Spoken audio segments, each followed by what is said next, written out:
gonna start with 1 cup of flour, 2 cups of panko bread, 2 cups of whole milk, and all these ingredients goes in separate bowls.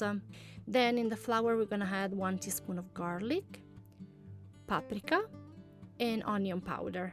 In the panko we're gonna put salt, paprika, garlic, and onion powder.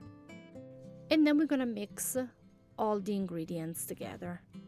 Here I have about 6 thin pork steaks, which is about 1.5 pounds.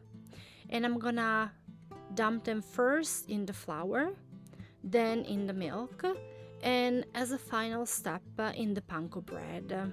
It's time to fry, and here I'm using 3 cups of grapeseed oil in a very small pan.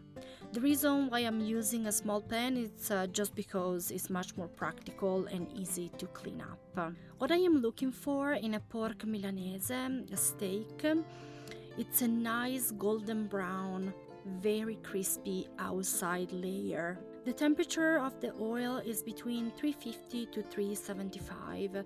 Here I'm using a medium-high heat.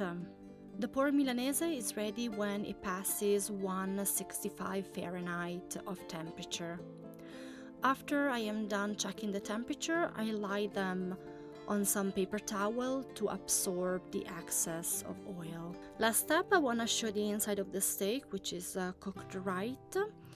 To enhance the flavor of the steak, it can be sprinkled some lemon juice on top, and it can be accompanied by fries or other sides of choice.